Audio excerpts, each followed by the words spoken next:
Okay, so we're going to have a look at matching these yellow tones. So the first thing we're going to do is we're going to start with the lightest tone. So for this, you'll need your yellow and you'll need it to be quite watery. So I've just dipped it in the yellow there, and then I've got a bit more water back on my brush just to make sure that that yellow colour is not going to be too strong. So you can see that is quite watery.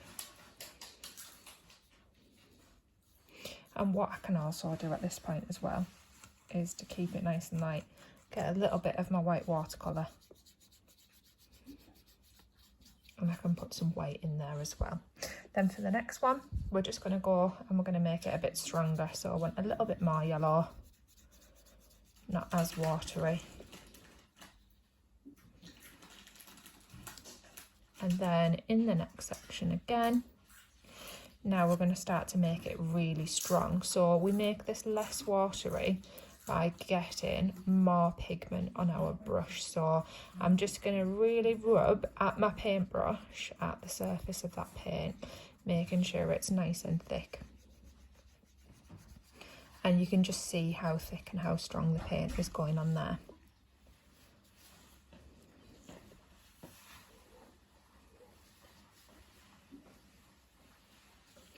Okay, and then you'll notice as well with my painting, I'm trying to be really careful around the edges. My top tip is that if you can't paint with the tip of your brush around the edges to keep it covering up all those white edges and keep it nice and neat and straight, my top tip would be flatten your paintbrush out and drag it along the edge. And what that does is that gives you a nice straight edge, a nice straight line.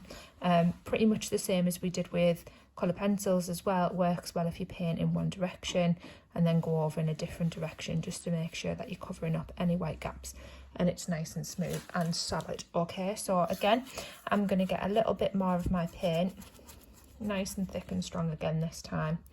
I'm going to really rub into that paint to make sure that the colour is nice and thick and strong and not at all watery. If you put too much water on your paper, you will notice that everything starts to bleed and blend out the boxes. So try not to make it too watery. Scrape your brush off on the side of your water pot, things like that, to make sure that you're not flooding it.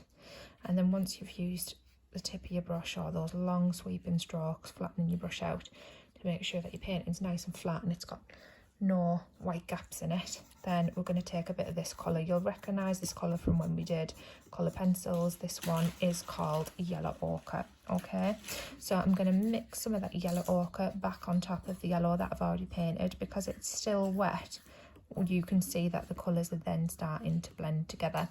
And then the last one, what we're going to do is we're going to go in with our very, very solid yellow ochre colour. So we're going to do the same as what we did with the yellow. We're going to really rub at the surface of that paint to pick up that yellow ochre colour. And then we're going to paint that directly onto that box with those long sweeping strokes. Like I said, flatten your brush out at the edges if you can't use the tip, to make it nice and neat and flat. Like that. Now, one last little thing that I'm going to do here, just to blend it in a bit better and make it still look like it's all a part of the same scale, is I'm just going to get a bit of that yellow and just paint it back on top. It makes a very, very tiny difference, but it does just make it all look like part of the same colour scale.